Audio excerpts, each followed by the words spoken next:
ప్రజల పక్షం NN5 news కి స్వాగతం. ముందుగా హెడ్లైన్స్. ఎమ్మెల్యే నిర్మించిన ప్రజా దర్బార్ కు విశేష స్పందన. పెద్ద సంఖ్యలో తరలివచ్చిన ప్రజలు. శ్రీ వెరిఫికేషన్ SSC ఫలితాల్లో నారాయణ విద్యార్థిని సంచలనం. కార్మికుల హక్కులపై కేంద్ర రాష్ట్ర ప్రభుత్వాల దాడులను ఆపాలి. హామీల అమలులో కూటమి ప్రభుత్వం ఘోర వైఫల్యం. ప్రజలు నిండా ముంచిన ముఖ్యమంత్రి. వైసీపీ ఇన్ఛార్జ్ నిసార్ అహ్మద్ విమర్శ. ఇక డీటెయిల్స్ చూస్తే గురువారం ఉదయం ఎమ్మెల్యే నివాసం వద్ద నిర్వహించిన ప్రజా దర్బార్ కు విశేష స్పందన లభించింది. నియోజకవర్గ నలుమూల నుండి పెద్ద ఎత్తున ప్రజలు వచ్చి తమ సమస్యలను ఎమ్మెల్యే షాజహాన్ బాషా వద్ద మొరపెట్టుకున్నారు.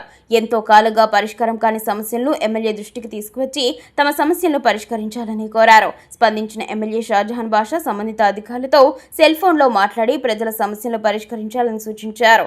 వైసీపీ ప్రభుత్వంలో కబ్జాకు గురైన ఇంటి స్థలాల విషయమే పెద్ద ఎత్తున అర్జీలు వచ్చినట్లు తెలుస్తోంది. ఎమ్మెల్యేకు వచ్చిన ఫిర్యాదులను సంబంధిత సచివాలయ సిబ్బంది PJRSలో నమోదు చేశారు. PTM మండలానికి చెందిన సాయివర్ధన్ శిరీష దంపతులు తమ కవల పిల్లల ప్రాణాలను కాపాడుకునేందుకు దాతల సహాయం కోసం ఎదురు చూస్తున్నారు. మదనపల్లెలోని ఒక ప్రైవేట్ ఆసుపత్రిలో శిరీషకు 7 నెలల గర్భధారణలోనే ప్రసవం జరిగి 2 మగబిడ్డలు జన్మించారు. నెలలు నిండకుండానే జన్మించడం వల్ల 2 చిన్నారులు కేవలం 800 గ్రాముల బరువుతో అత్యంత విషమ పరిస్థితిలో ఉన్నారు. మెరుగైన వైద్యం కోసం ప్రస్తుతం ఆ చిన్నారులను బెంగళూరులోని రెయిన్బో ఆసుపత్రిలో చేర్చి అత్యవసర విభాగంలో చికిత్స అందిస్తున్నారు. పిల్లల ప్రాణాలు కాపాడేందుకు వైద్యులు శ్రమిస్తున్నప్పటికీ అక్కడ చికిత్స నిమిత్తం రోజుకు సుమారు 2 లక్షల వరకు ఖర్చు అవుతుందని తల్లి శిరీష కన్నీటి పరిమితమయ్యారు. గురువారం మదనపల్లె ప్రెస్ క్లబ్లో బాధితురాలు శిరీష మీడియాతో మాట్లాడుతూ తమ కుటుంబ ఆర్థిక పరిస్థితి అంతంత మాత్రంగానే ఉందని, ఇంత భారీ మొత్తంలో ఆసుపత్రి ఖర్చులను భరించే శక్తి తమకు లేదని ఆవేదన వ్యక్తం చేశారు. కంటి ముందే ప్రాణాపాయ స్థితిలో కొట్టుమిట్టాడుతున్న తమ బిడ్డలను కాపాడుకోవడానికి మానవతా దృక్పథంతో దాతలు, స్వచ్ఛంద సేవా సంస్థలు ముందుకు వచ్చి ఆర్థికంగా ఆదుకోవాలని ఆమె వేడుకున్నారు. తమ చిన్నారులకు పునర్జన్మ ప్రసాదించాలనుకునేవారు ఫోన్పే నంబర్ 8143633396 సహాయం అందించాలన్నారు. PTM మండలం నుంచి మాట్లాడుతున్నాము. నాకు 7 నెలలలోనే డెలివరీ అయింది. 2 ట్విన్ బేబీ బాయ్స్ పుట్టారు. ఒక బేబీ బాయ్కి 700 గ్రామ్స్ ఉన్నారు, ఇంకో బేబీ బాయ్ 800 గ్రామ్స్ ఉన్నారు. వాళ్ళ వెయిట్ తక్కువ ఉండడం వల్ల రెయిన్బో హాస్పిటల్ మార్తల్లిలో అడ్మిట్ చేయమని చెప్పారు. ఒక బేబీకి 1 డేకి 1 lakh ఖర్చు అవుతుంది అని చెప్తున్నారు. 2 బేబీస్కి 2 lakhs ఖర్చు అవుతుంది అని 3 months అక్కడే ఉండాలి అని చెప్తున్నారు. 30 lakhs పైగా మనకు ఖర్చు వస్తుంది అని చెప్తున్నారు. అందరూ సహాయం చేయాలని కోరుచున్నాము.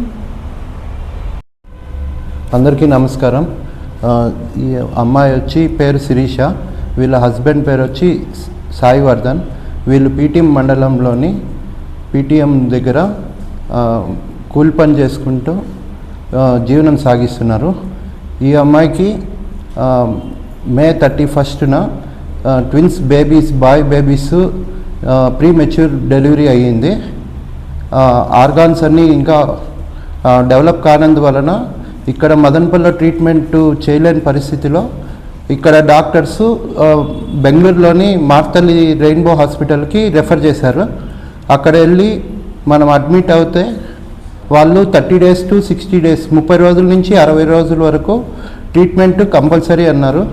పర్ డేకి ఒక రోజుకి ఒక బేబీకి 1 lakh నుంచి 2 lakhs వరకు అవుతుందన్నారు. అట్లా డిపెండ్స్ ఆన్ వాళ్ళ ట్రీట్మెంటు, వాళ్ళ దీన్ని బట్టి మెడిసిన్స్ కాకుండా అంత 1 lakh వరకు ఖర్చు అవుతుందన్నారు.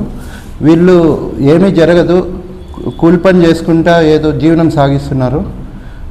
వ్యవసాయం కొంచెం చేసుకుంటారు, అట్లా చేసుకొని ఏదో జీవనం సాగిస్తున్నారు. ఇప్పుడు వాళ్ళకి వాళ్ళ బిడ్డల్ని కాపాడుకునే స్తోమత లేదు. ఎవరైనా దాతలు ముందరకు వచ్చి ఆ బిడ్డలకి జీవనం సాగించి ఎవరైనా దాతలు వచ్చి వాళ్ళకి సహాయం చేస్తే బిడ్డలు బయటకు వచ్చి వాళ్ళు సంతోషంగా ఉంటారు. దేశంలో కార్మిక వర్గం సాధించిన హక్కులన్నీ పోరాటాల ద్వారానే సాధ్యమయ్యాయని, నేడు ఆ హక్కులపై కేంద్రంలోని బీజేపీ ప్రభుత్వం, రాష్ట్ర ప్రభుత్వాలు దాడులు చేస్తున్నాయని ఏఐటీయూసీ రాష్ట్ర కార్యదర్శి రాధాకృష్ణ విమర్శించారు. లక్షలాది మంది కార్మికుల రక్తం, చెమట, త్యాగాల ఫలితంగా సాధించుకున్న 8 గంటల పని దినాన్ని నిర్వీర్యం చేస్తూ 10 గంటల పని దినాలను అమలు చేయడం అత్యంత ప్రమాదకరమైన చర్య అని పేర్కొన్నారు. గురువారం స్థానిక ఎస్టీయూ కార్యాలయంలో ఏఐటీయూసీ జిల్లా విస్తృత స్థాయి సమావేశం జిల్లా అధ్యక్షుడు గంగాధర్ అధ్యక్షతన జరిగింది. ఈ సందర్భంగా రాధాకృష్ణ మాట్లాడుతూ దేశంలో నిత్యావసర వస్తువుల ధరలు, విద్య, వైద్యం, విద్యుత్, రవాణా ఖర్చులు విపరీతంగా పెరిగిపోయాయని, కానీ కార్మికుల వేతనాలు మాత్రం ఆ స్థాయిలో పెరగలేదన్నారు. కార్మిక కుటుంబాలు తీవ్రమైన ఆర్థిక సంక్షోభంలో కూరుకుపోయాయని ఆవేదన వ్యక్తం చేశారు. అందువల్ల దేశవ్యాప్తంగా కనీస వేతనాన్ని నెలకు 35,000 రూపాయలుగా నిర్ణయించాలని డిమాండ్ చేశారు. రాష్ట్రంలోని మున్సిపాలిటీలో, స్థానిక సంస్థల్లో దశాబ్దాలుగా పనిచేస్తున్న పారిశుద్ధ్య కార్మికులను 50 సంవత్సరాలు పూర్తి అయ్యాయనే నెపంతో విధుల నుండి తొలగించడం అమానుషమని అన్నారు. సమాజ ఆరోగ్యాన్ని కాపాడుతున్న పారిశుద్ధ్య కార్మికులకు భద్రత, గౌరవం కల్పించాల్సిన ప్రభుత్వం వారిని రోడ్డున పడేయడం అన్యాయమని మండిపడ్డారు. కార్మిక వ్యతిరేక విధానాలను ఉపసంహరించుకోవాలని, 10 గంటల పని దినాలను రద్దు చేసి 8 గంటల పని దినాన్ని అమలు చేయాలని, పెరుగుతున్న ధరలకు అనుగుణంగా వేతనాలు పెంచాలని, కనీస వేతనం 35,000 రూపాయలు ఇవ్వాలని, తొలగించిన పారిశుద్ధ్య కార్మికులను యథావిధిగా విధుల్లో కొనసాగించాలని ప్రభుత్వాలను ఆయన డిమాండ్ చేశారు. సిపిఐ జిల్లా కార్యదర్శి మహేష్ మాట్లాడుతూ జిల్లాలో కార్మిక సమస్యలపై పోరాటాలు సాగించాలన్నారు. ఎన్నికల సందర్భంగా కార్మిక వర్గానికి ఇచ్చిన ఎన్నికల హామీలు అమలు చేయాలని డిమాండ్ చేశారు. దేశంలో మోడీ, రాష్ట్రంలో బాబు కార్మిక హక్కులు కాలు రాస్తున్నారని, దేశంలో 99% మంది కార్మిక వర్గం సంపద సృష్టిస్తూ ఉంటే ఆ సంపదను పాలక వర్గాలు, కార్పొరేట్ల ప్రయోజనం కోసం పంచిపెడుతున్నాయన్నారు. పెట్రోల్, డీజిల్, గ్యాస్ ధరలు తగ్గించాలని జూన్ 9న వామపక్షాల ఆధ్వర్యంలో జరుగుతున్న ఆందోళనలో జిల్లాలోని కార్మిక వర్గం పాల్గొని విజయవంతం చేయాలని కోరారు. ఈ కార్యక్రమంలో ఏఐటీయూసీ జిల్లా అధ్యక్షుడు గంగాధర్, కార్యదర్శి సాంబశివ, ఏఐటీయూసీ రాష్ట్ర సమితి సభ్యులు కవిత, మెడికల్ కాంట్రాక్ట్ ఎంప్లాయీస్ యూనియన్ నాయకులు మహేంద్ర, జిల్లా వర్కింగ్ ప్రెసిడెంట్ సురేష్ కుమార్, వేణుగోపాల్ రెడ్డి, నరసింహులు, తిరుమల, గజపతి, అలివేలంబ, పార్వతి, రాధా, భాస్కర్ శేఖర్, నరేష్ తదితరులు పాల్గొన్నారు. 4 కోళ్లకు మలిచి అంటే కార్మికులు ప్రశ్నించే హక్కు లేకుండా, అడిగే హక్కు లేకుండా తన బానిసలుగా ఈ రోజు ఆంధ్ర ప్రభుత్వం వ్యవహరిస్తున్న తీరు చాలా బాధాకరం. కార్మికులకి సమాన పనికి సమాన వేతనం లేదు. ఇవాళ వెట్టి శాఖ ఎక్కువైపోతోంది. ఇవాళ కార్మికులు సంఘం పెట్టుకునే పరిస్థితి లేదు. అంతా కార్పొరేట్ సంస్థలకి పట్టం కట్టే పద్ధతిలో, దోచిపెట్టే పద్ధతిలో ఇవాళ మోడీ ప్రభుత్వం వ్యవహరిస్తున్నది. కాబట్టి ఇవాళ పర్మనెంట్ ఎంప్లాయీస్ ఉద్యోగస్తులకి మాత్రం 62 ఏళ్ళు ఉద్యోగ భద్రత ఉంటే, ఇవాళ కాంట్రాక్ట్ వ్యవస్థలో పనిచేసేటువంటి, సాలీశాల చేతుల్లో పనిచేసేటువంటి, మన మెడికల్ రంగంలో పనిచేసేటువంటి కార్మికులకి 50 సంవత్సరాలు కుదించి 50 సంవత్సరాల తర్వాత మీరు పనిచేసిన లేదని చెప్పని ఒక దుర్మార్గమైన ఆలోచనతో ఇవాళ రాష్ట్ర ప్రభుత్వం, కేంద్ర ప్రభుత్వం కార్మిక వ్యతిరేక విధానాల్ని తీసుకొస్తున్నది. దీన్ని నిరసిస్తూ ఈరోజు ఏఐటీయూసీ అన్నమయ్య జిల్లా విస్తృత స్థాయి సమావేశం జరిగింది. ఈ సమావేశానికి ఆహ్వానితులుగా ఏఐటీయూసీ రాష్ట్ర కార్యదర్శి, అన్నమయ్య జిల్లా నిర్మాణ బాధ్యులు కామ్రేడ్ రాధాకృష్ణ గారు, ఈ జిల్లా కమ్యూనిస్ట్ పార్టీ కార్యదర్శి మహేష్ గారు, జిల్లా ఆఫీస్ బేరర్స్, ఈ జిల్లా నలుమూల నుండి కార్మిక వర్గం ప్రతినిధులు పాల్గొనడం జరిగింది. ఈ జిల్లా అన్నమయ్య జిల్లాలో కార్మిక వర్గం సుదీర్ఘకాలంగా ఎదుర్కొన్నటువంటి కార్మిక సమస్యలపైన సమావేశంలో చర్చించడం జరిగింది. భవిష్యత్ కార్యాచరణ కూడా ఈ సమావేశంలో నిర్ణయించుకోవడం జరిగింది. అన్నమయ్య జిల్లా ఏర్పడి 4 సంవత్సరాలు దాటుతా ఉన్నా నేటికి జిల్లాలో ఒక్క ప్రభుత్వ పరిశ్రమ కూడా ఏర్పాటు చేయలేదు. ఉన్న పరిశ్రమలన్నీ కూడా నిర్వీర్యం అయిపోయినాయి. అన్నమయ్య జిల్లాలో ప్రజానీకం కరువులో పుట్టి, కరువులో పెరిగి, కరువులోనే చనిపోతున్నా ఇక్కడ అభివృద్ధి పనులు మాత్రం ఏమాత్రం కూడా జరగడం లేదు. ఇక్కడి నుంచి కూడా కువైట్ కానీ, ఖత్తర్ కానీ, ముంబాయి, మద్రాసు, బెంగళూరు, తిరుపతి లాంటి పెద్ద పెద్ద నగరాలకు వలసలు పోతూ ఉన్నారు. వలసల నివారణ చర్యలు ఈ జిల్లాలో చేపట్టాలని చెప్పి ఏఐటీయూసీ అన్నమయ్య జిల్లా కమిటీగా మేము అభిప్రాయపడతా ఉన్నాం. అదేవిధంగా ఎన్నో సంవత్సరాలుగా కార్మిక వర్గం పెద్ద ఎత్తున పోరాటాలు, త్యాగాలు చేసినటువంటి ఫలితంగా ఈ దేశంలో కార్మిక వర్గం అంతా కూడా 8 గంటల పని దినాలను సాధించుకోవడం జరిగింది. కానీ కేంద్రంలో అధికారంలో ఉన్నటువంటి భారతీయ జనతా పార్టీ 2014 అధికారంలోకి వచ్చిన తర్వాత మొత్తం కార్మిక వర్గం హక్కులన్నీ కూడా కాలరాస్తా ఉన్నారు. ఎన్నో ఏళ్ళుగా పోరాటం సాధించుకున్నటువంటి పని గంటలు 8 గంటలు కాదు, మీరు 10 గంటలు పనిచేయాలి, 12 గంటలు పనిచేయాలని చెప్పేసి కేంద్ర ప్రభుత్వం చెప్తా ఉంది. కేంద్ర ప్రభుత్వం తగిన విధంగానే రాష్ట్రంలో కూటమి ప్రభుత్వం కూడా మీరు ఈ రాష్ట్రంలో 10 గంటలు పనిచేయాలని చెప్పి జీవోలు తయారు చేస్తూ ఉన్నారు. కాబట్టి చంద్రబాబు నాయుడు గారు కూటమి ప్రభుత్వం ఏపీ ప్రభుత్వం విడుదల చేసిన రీవెరిఫికేషన్ ఫలితాల్లో అన్నమయ్య జిల్లా కేంద్రమైన మదనపల్లి పట్టణంలోని నారాయణ పాఠశాల విద్యార్థిని వి రిషిత 600 మార్కులకు గాను 598 మార్కులు సాధించి రాష్ట్ర స్థాయిలో 2వ స్థానంలో నిలిచింది. ఈ నేపథ్యంలో గురువారం నారాయణ విద్యా సంస్థల డీజీఎం కొండలరావు తిరుపతిలో విద్యార్థిని రిషితకు పుష్పగుచ్చం అందజేసి ప్రత్యేకంగా అభినందించారు. ఫలితాలు ఏవైనా నారాయణ విద్యార్థుల ప్రపంచం సృష్టిస్తున్నారని, నారాయణ విద్యా సంస్థలు అవలంబిస్తున్న విద్యా ప్రమాణాలే ఈ ఫలితాలకు నిదర్శనమని వెల్లడించారు. అంతకుముందు పాఠశాలలో ఆవరణంలో ఏజీఎం ఫణికుమార్, ప్రిన్సిపల్ షఫీల ఆధ్వర్యంలో ఉపాధ్యాయ బృందం విజయోత్సవ సంబరాలు జరుపుకున్నారు. ఈ సందర్భంగా వారు మాట్లాడుతూ మేలో విడుదలైన 10వ తరగతి 2026 ఫలితాల్లో రిషిత 596 మార్కులు సాధించింది. అయితే సదరు విద్యార్థిని పూర్తి విశ్వాసంతో రీవెరిఫికేషన్ దరఖాస్తు చేసుకోగా మరో 2 మార్కులు సాధించి రాష్ట్ర స్థాయి 2వ ర్యాంకు కైవసం చేసుకోవడం గర్వకారణమన్నారు. సదరు విద్యార్థిని చేతిరాత ఎంతో అందంగా ఆకర్షణీయంగా ఉంటుందన్నారు. ఈ ఫలితాల వెనుక ఉపాధ్యాయుల నిర్విరామ కృషి, విద్యార్థుల కఠోర శ్రమ, తల్లిదండ్రుల సహకారం, పాఠశాల యాజమాన్యం ప్రోత్సాహం ఎంతో ఉందన్నారు. తమ పాఠశాలలో అత్యుత్తమ విద్యా బోధనతో పాటు క్రీడలు, యోగా, సామాజిక స్పృహ వంటి అంశాలపై ప్రత్యేక శిక్షణ ఇస్తున్నామన్నారు. సరళతర విద్యా బోధన, నిర్దిష్ట ప్రణాళిక మా విజయ రహస్యమన్నారు. జేఈ మెయిన్స్ అడ్వాన్స్డ్ ఫలితాల్లో నారాయణ విద్యార్థుల ప్రపంచం సృష్టించారని వారు హర్షం వ్యక్తం చేశారు.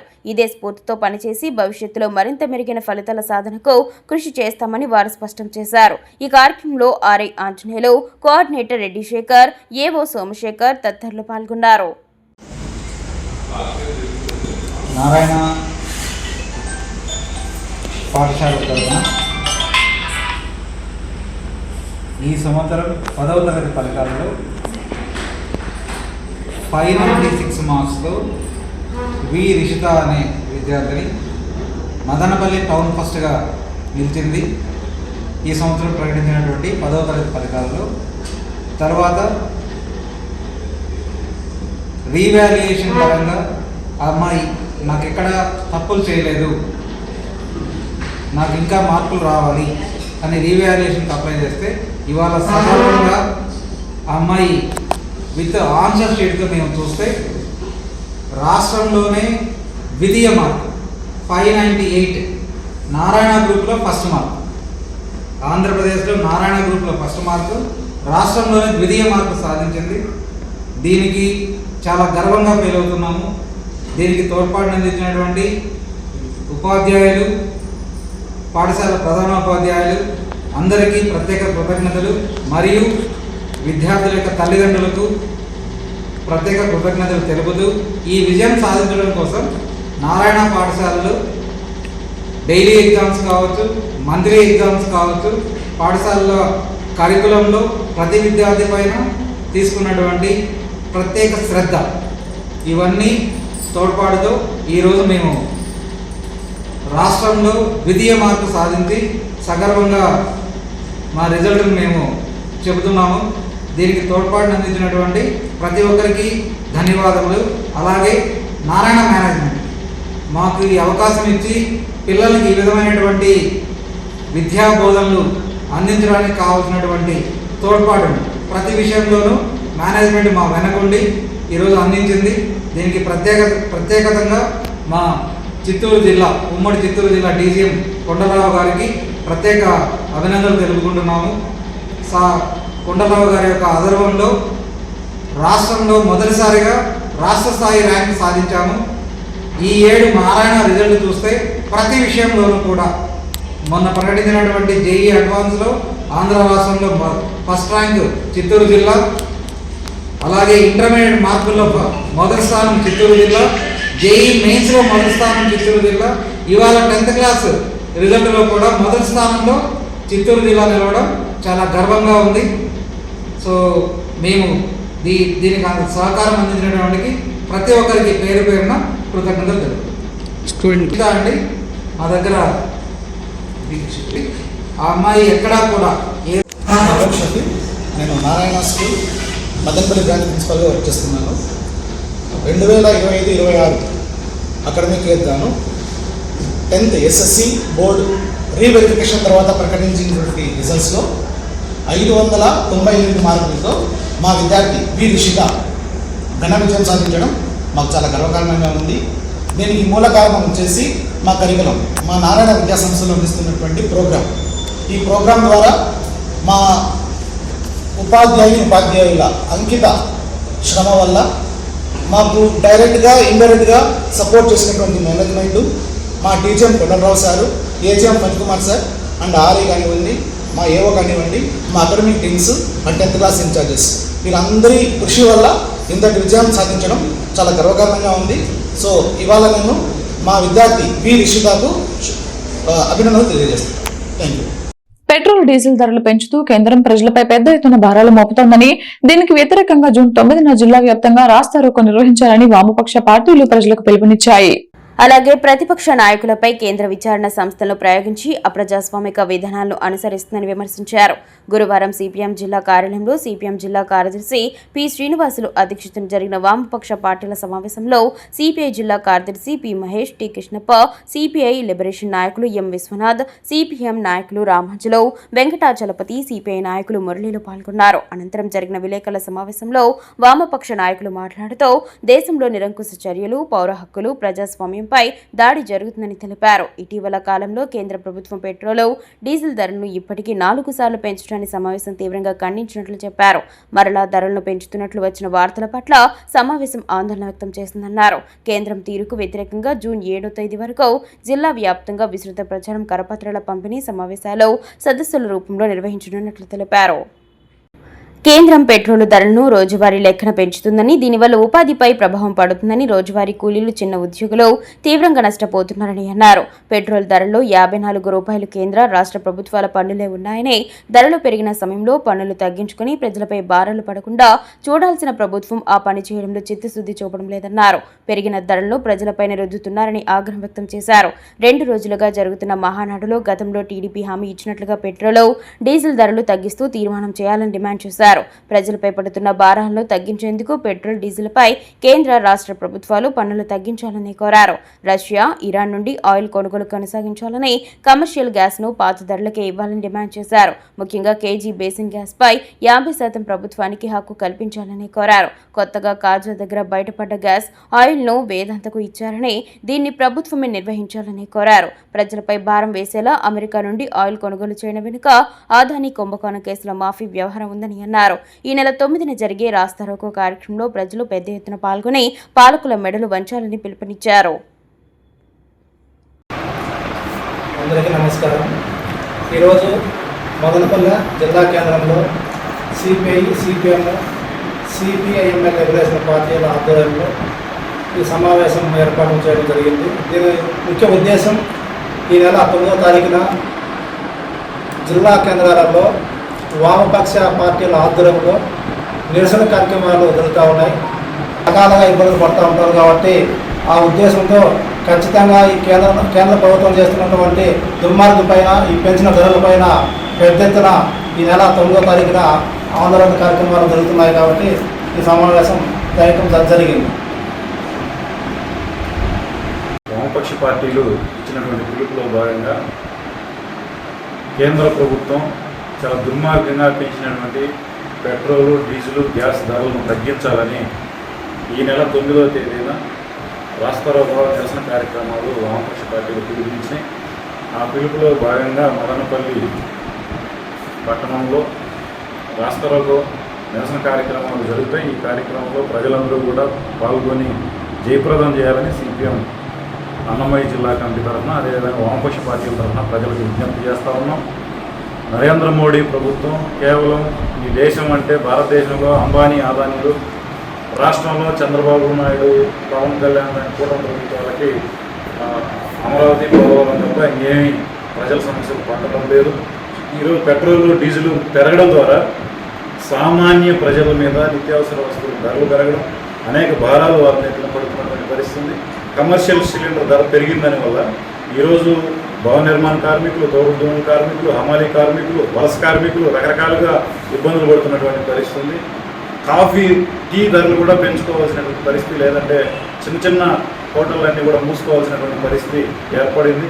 ఇట్లాంటి పరిస్థితుల్లో ఈ పెట్రోలు, డీజిల్, గ్యాస్ ధరల పెరుగుకు నిరసనగా ప్రజలందరూ కూడా గొంతెత్తాలని విజ్ఞప్తి చేస్తా ఉన్నాం. మరీ ముఖ్యంగా ఈరోజు గ్యాస్ మన రాష్ట్రంలో దొరుకుతుంది. మన రాష్ట్రంలో కేజీ బేసిన్లో తయారయ్యేటటువంటి గ్యాసు అప్పనంగా గుజరాత్కు తరలించకపోయేసి అదానీ వాళ్ళు ప్రపంచ దేశాలకి ఎక్కువ ధరలకు అమ్ముకుంటూ లాభాలు గడిస్తున్నటువంటి పరిస్థితి. దీని మీద నోరు ఎత్తడం లేదు రాష్ట్రంలో ఉన్నటువంటి చంద్రబాబు నాయుడు కానీ, పవన్ కళ్యాణ్ కానీ, కూటమి నేతలు ఎవరూ కూడా. మన రాష్ట్రంలో తయారయ్యేటటువంటి గ్యాస్ మన రాష్ట్రానికి ఎందుకు ఉపయోగించుకోకూడదు? ఖచ్చితంగా 50% గ్యాస్ను మన రాష్ట్రానికి వినియోగానికి వాడుకున్న తర్వాతనే ఇతర రాష్ట్రాలకు ఇవ్వాలి. ఆ డిమాండ్ను ప్రజలందరూ కూడా చేయాలని చెప్పి వామపక్షాలుగా మేము డిమాండ్ చేస్తాము. అదేవిధంగా ఈరోజు అంబానీ, ఆదానీల కోసం ఈ గ్యాస్ ధరలు పెంచుతున్నారు. కార్పొరేట్ కంపెనీల లాభాల కోసమే గ్యాస్, పెట్రోల్, డీజిల్ ధరలు పెంచుతున్నారు. దీనివల్ల సామాన్య ప్రజలు ఇబ్బందులు పడుకోవాల్సిన పరిస్థితి వస్తుంది. దీన్ని దృష్టిలో పెట్టుకొని ప్రజలందరూ కూడా నిరసన కార్యక్రమాల్లోకి రావాలి. ప్రజల సంపద ప్రజలకే చెందాలి అనేటటువంటి శ్లోకంతో అందరూ భాగస్వాములు కావాలని విజ్ఞప్తి చేస్తున్నాం. రేపు 9వ తేదీ జరగబోయేటటువంటి నిరసన కార్యక్రమాల్లో పెద్ద ఎత్తున పాల్గొని వామపక్షాలతో గొంతు చెయ్యి కలపాలని విజ్ఞప్తి చేస్తాము. మండల కేంద్రంలోని చెక్ పోస్ట్ కూడా లేనందు తలపెట్టిన నిరసన కార్యక్రమానికి ముఖ్య అతిథిగా వైసీపీ నియోజకవర్గం సమన్వయకర్త ఎస్ నిసార్ అహ్మద్, మండల కన్వీనర్ కేశవరెడ్డి హాజరయ్యారు. అనంతరం అంబేద్కర్ విగ్రహానికి పూలమాలలు వేసి ఘన నివాళులర్పించారు. అనంతరం వాల్మీకి మహర్షి విగ్రహానికి పూలమాలలు వేసి నివాళులర్పించారు. ఈ సందర్భంగా ఆయన మాట్లాడుతూ రాష్ట్ర ప్రజలకు ఎన్నికల సమయంలో వందలాది హామీలు ఇచ్చి అధికారంలోకి వచ్చిన కూటమి ప్రభుత్వం 2 ఏళ్లు పూర్తయినా వాటిని అమలు చేయకుండా ప్రజలను మోసం చేస్తుందని వైఎస్ఆర్ కాంగ్రెస్ పార్టీ నాయకులు మండిపడ్డారు. మాజీ ముఖ్యమంత్రి వైఎస్ఆర్ కాంగ్రెస్ పార్టీ అధ్యక్షులు వైఎస్ జగన్మోహన్ రెడ్డి పిలుపు మేరకు చంద్రబాబు వెన్నుపోటుకు 2 ఏళ్లు కార్యక్రమంలో భాగంగా భారీ నిరసన కార్యక్రమం నిర్వహించారు. అనంతరం కూటమి ప్రభుత్వం ఇచ్చిన మేనిఫెస్టోను తగలబెట్టారు. ప్రతి ఇంట్లో ఉన్న ఆడబిడ్డలకు ప్రతి నెల ఇస్తానన్న 1500 రూపాయలు ఇంతవరకు ఇవ్వలేదని వైఎస్ఆర్సీపీ సమన్వయకర్త ఎస్ నిసార్ అహ్మద్ ఆగ్రహం వ్యక్తం చేశారు. ప్రజలంతా గమనిస్తున్నారని గుర్తు చేశారు. నాయకులు, ప్రజలు, కార్యకర్తలు బస్టాండ్ కూడలిలోని డాక్టర్ బిఆర్ అంబేద్కర్ విగ్రహం వద్ద ప్లకార్డులు ప్రదర్శిస్తూ నిరసన వ్యక్తం చేశారు. అనంతరం ఎన్నికల సమయంలో ప్రజలకు చూపించిన కూటమి మేనిఫెస్టోతో పాటు బాబు షూరిటీ, భవిష్యత్కు గ్యారంటీ పేరుతో ఇచ్చిన హామీ పత్రాలను దహనం చేశారు. నిరుద్యోగ యువతకు ఉద్యోగాలు, నిరుద్యోగ భృతి, మహిళలకు ఆర్థిక భరోసా, రైతు భరోసా, సామాజిక సంక్షేమ పెన్షన్ల అమలు వంటి అంశాల్లో ప్రభుత్వం పూర్తిగా విఫలమైందన్నారు. వైఎస్ జగన్మోహన్ రెడ్డి ప్రభుత్వం అమలు చేసిన సంక్షేమ పథకాలను నిలిపివేయడంతో పాటుగా కొత్తగా ఇచ్చిన హామీలను కూడా నెరవేర్చకుండా ప్రజలను మభ్యపెడుతున్నారని ఆరోపించారు. ఎన్నికల సమయంలో చెప్పిన మాటలకు అధికారంలోకి వచ్చిన తర్వాత చేస్తున్న పనులకు ఏమాత్రం సంబంధం లేదని, ఇది ప్రజలకు చేసిన రాజకీయ మోసం మరియు వెన్నుపోటు అని అన్నారు. ప్రజల విశ్వాసాన్ని ద్రోహం చేసిన ఈ ప్రభుత్వానికి రానున్న రోజుల్లో ప్రజలే తగిన గుణపాఠం చెబుతారని హెచ్చరించారు. ఇచ్చిన ప్రతి హామీని అమలు చేసే వరకు వైఎస్ఆర్ కాంగ్రెస్ పార్టీ ప్రజల తరపున పోరాటం కొనసాగిస్తుందని స్పష్టం చేశారు. ఈ కార్యక్రమంలో ZPTC CH Ramachandrareddy, MPP Venkataramanareddy, Radhareddy, CH Prakash, Thimmareddy, YSRCP మేధావుల ఫోరం రాష్ట్ర కార్యదర్శి విఎస్ రెడ్డి, గెవన్న, సుబ్బారెడ్డి, జయరామరెడ్డి, రమణారెడ్డి, బుడ్డారెడ్డి, తిప్పరాజు, సుధాకర్ రెడ్డి, ఉదయ్ శంకర్ రెడ్డి, దొడ్డిపల్లి ఆనంద, మండల యూత్ అధ్యక్షులు బాలాజీ, గోర్లపల్లి వెంకటప్ప, రమేష్, నాగప్ప, గురప్ప, ఈశ్వర్, మంజునాథ్ రెడ్డి, వాలి, రెడ్డి శేఖర్, తిమ్మయ్య, యువజన విభాగం అధ్యక్షులు బాలాజీ, గ్రానైట్ మహేష్, ఉపాధ్యక్షులు కృష్ణప్ప, బయ్యారెడ్డి, మండల మైనార్టీ అధ్యక్షులు సర్దార్ బాషా, విష్ణువర్ధన్ రెడ్డి, ఇమ్రాన్, శంకర్ నాయక్, మాలిపాడు చలపతి నాయకులు, కార్యకర్తలు భారీగా పాల్గొన్నారు. మదనపల్లి సమీపంలో గల మిట్స్ డిమ్టిబి యూనివర్సిటీకి చెందిన ఎంబీఏ విద్యార్థులు పారిశ్రామిక పర్యటనలో భాగంగా బెంగళూరులోని అక్షయ పాత్ర ఫౌండేషన్ ప్రధాన కార్యాలయాన్ని సందర్శించినట్లు vice chancellor doctor C Yuvaraj తెలిపారు. ఈ సందర్భంగా విద్యార్థులు పారిశ్రామిక నిర్వహణ, సరఫరా గొలుసు నిర్వహణ, సామాజిక బాధ్యత వంటి అంశాలపై ప్రత్యక్ష అవగాహన పొందారు. అక్షయ పాత్ర ఫౌండేషన్ ద్వారా ప్రతిరోజు వేలాది మంది ప్రభుత్వ పాఠశాల విద్యార్థులకు అత్యంత పరిశుభ్రమైన వాతావరణంలో ఆధునిక సాంకేతిక పరిజ్ఞానాన్ని ఉపయోగించి భారీ ఎత్తున పోషకాహార భోజనాన్ని ఎలా తయారు చేస్తారో, అలాగే సమర్థవంతమైన సరఫరా గొలుసు నిర్వహణ ద్వారా నిర్ణీత సమయంలో ఎలా పంపిణీ చేస్తారో విద్యార్థులు ప్రత్యక్షంగా పరిశీలించారు. అదేవిధంగా ఇస్కాన్ కాంప్లెక్స్ మరియు వసంతపుర ప్రాంతాల్లో ఉన్న అత్యాధునిక స్వయంచాలక వంటశాలల పనితీరును సందర్శించి వాటి నిర్వహణ విధానాలను అధ్యయనం చేశారు. అక్షయ పాత్ర ఫౌండేషన్ ప్రతినిధులు సేవా సంస్థల నిర్వహణ విధానం, సమాజ సేవలో సంస్థల పాత్ర, జట్టు కృషి ప్రాముఖ్యత, కార్యాచరణ సామర్థ్యం, నాయకత్వ లక్షణాలు మరియు సామాజిక బాధ్యత వంటి అంశాలపై విద్యార్థులకు విలువైన సూచనలు అందించారు. ఈ పారిశ్రామిక పర్యటనలో డాక్టర్ శిరీష, డాక్టర్ ఎలియలా, అధ్యాపకుల బృందం మరియు 48 మంది విద్యార్థులు పాల్గొన్నారు. అనుక్షణం ప్రజల పక్షం NNT న్యూస్ ఇంతటితో సమాప్తం. తిరిగి రేపటి బులెటిన్ లో మళ్ళీ కలుద్దాం. అంతవరకు సెలవు. నమస్కారం.